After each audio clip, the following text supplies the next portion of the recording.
How's it going, everyone? It's Harvey from Weather Sponge 5000, and in this video we're going to talk about the major Arctic blast that's expected to bring record cold temperatures to a large portion of the eastern half of the United States, and we'll also take a look at some heavy snowfall that's going on right around the upper Great Lakes and determine how much snow you should receive right around the Great Lakes region. But before I begin, make sure to subscribe if you want to see more weather content. So as we get about to take a look at the current radar forecast provided from the GFS model, and we of course do see this mid-latitude cyclone that's just to the north of the United States border. That's not only bringing rain on the eastern side of this low pressure system, but also a lot of cold air on the backside and strong northerly winds, where we're seeing snow on the backside of this storm, where we could potentially see up to 3 inches of snow in some areas in the Great Lakes and potentially more in localized areas. So we do see a strong northerly flow, and that's going to be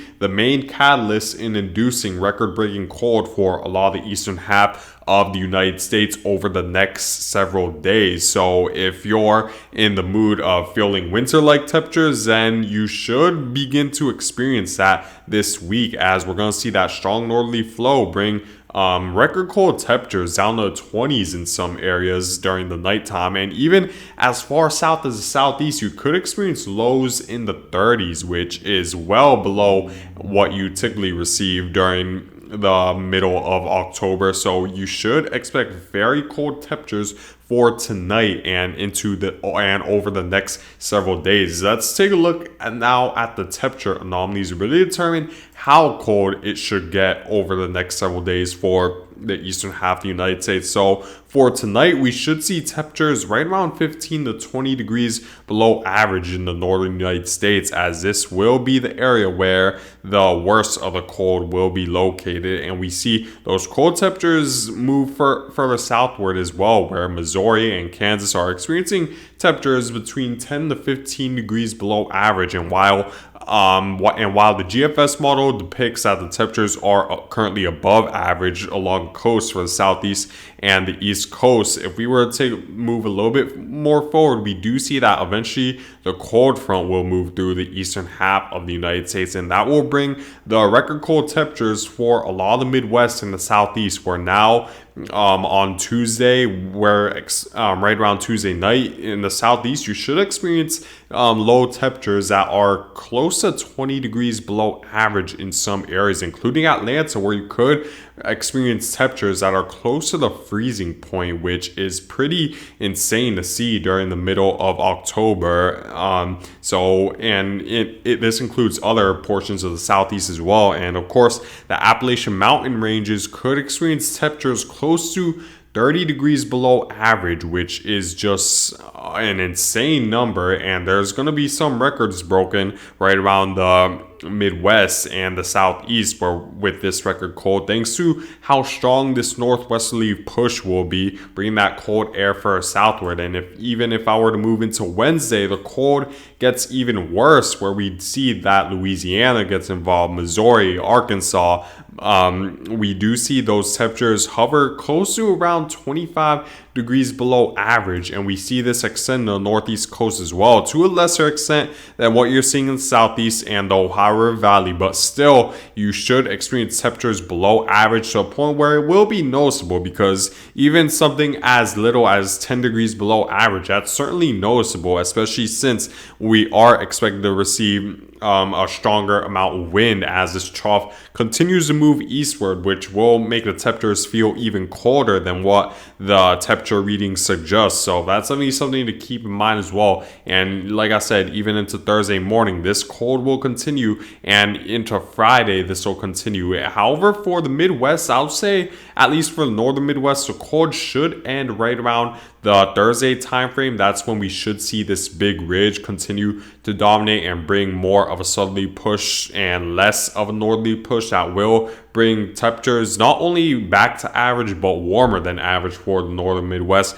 by the Wednesday Thursday time frame. And then this warm air should continue to move eastward once the northerly flow moves eastward as well, where as early as Friday we could see temperatures right around average for the Mississippi River Valley, but the East Coast, the temperatures still should remain cooler than average for most of the week. And I wouldn't say it's until this weekend that majority of the United States will either experience temperatures that are more in line with average or well above average as this ridge continues to move eastward. So that's going to be something to keep in mind. Now, in terms of other stuff we're paying close attention to over the next several days, now we're approaching the time frame where we're going to begin to see snow in some portions of the United States. And this won't only include the northern Midwest states where you could experience snow. We also could experience a heavy amount of snow throughout the Rocky Mountain ranges. So now let's take a look at the forecasted radar provided from the GFS model over the next several days. So of course,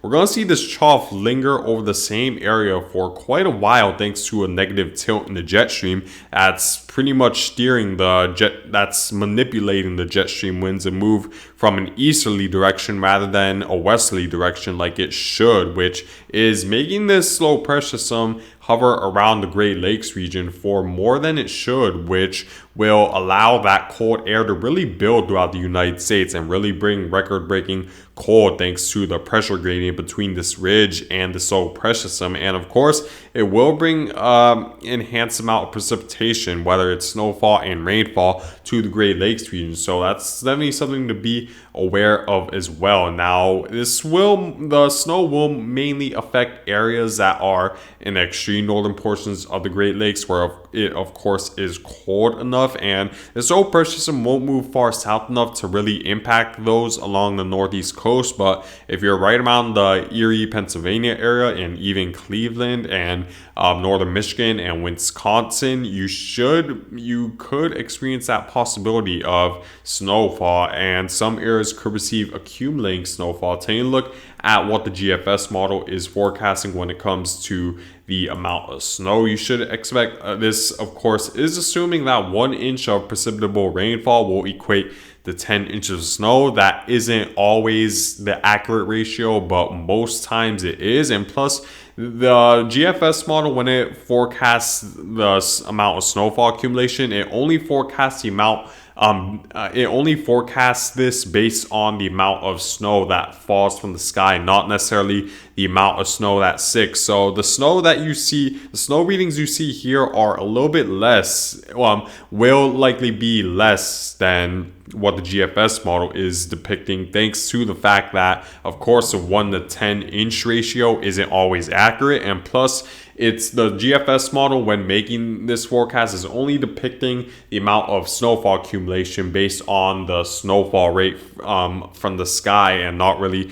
the amount of snow that sticks. And of course, there's going to be a good amount of snow that will melt as it hits the surface before it starts accumulating. But we do see a GFS model bringing some elevated amounts of snow, where we even see up to a foot of snow. I think the northern Midwest will experience significantly less than what the GFS model is depicting, more so closer to 2 to 4 or maybe 3 to 5 inches right around northern Great Lakes. But that's still something to be aware of, and that still could cause havoc along the road. So you still want to pay close attention to this if you live right around the Erie, Pennsylvania area and the northern portion of Michigan. So make sure to keep that in mind for that possibility of heavy snowfall. And of course, freeze warnings are in effect for a lot of the Ohio River Valley thanks to this cold air. So it's definitely something to keep in mind as well when for the eastern half of the United States. If you have any sort of agriculture or plants that are outdoors,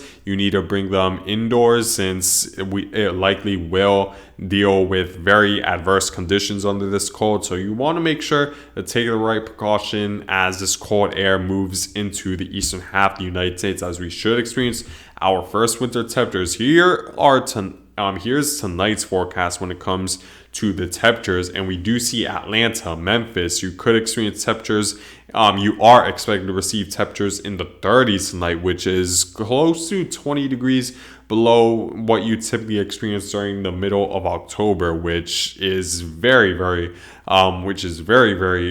not untypical for this time of the year. And we do see that you could experience temperatures in the low 20s for northern Great Lakes, and this cold air is expected to continue to move further eastward. So along the east coast, you need to be aware of that possibility that the cold air will impact you guys, especially during the nighttime, where temperatures in the 30s should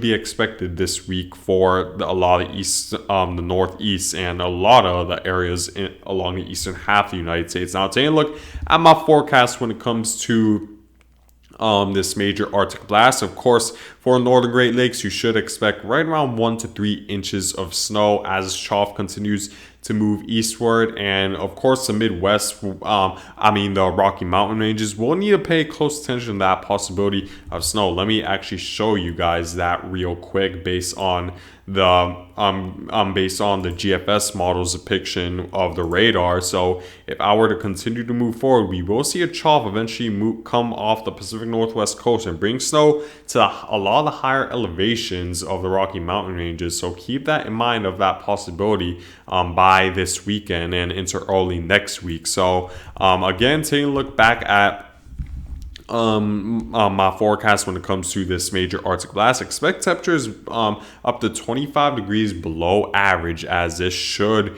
be a major, potentially record-breaking Arctic blast that you need to be prepared for. And this might be exciting for some because it might bring those winter sort of vibes, but also make sure to be prepared for this cold and make sure to bring those coats out because it's going to be very cold over the next several days. But anyways, guys, I thank you guys for watching. Make sure to subscribe if you want to see more weather content, and I hope you guys have a great day.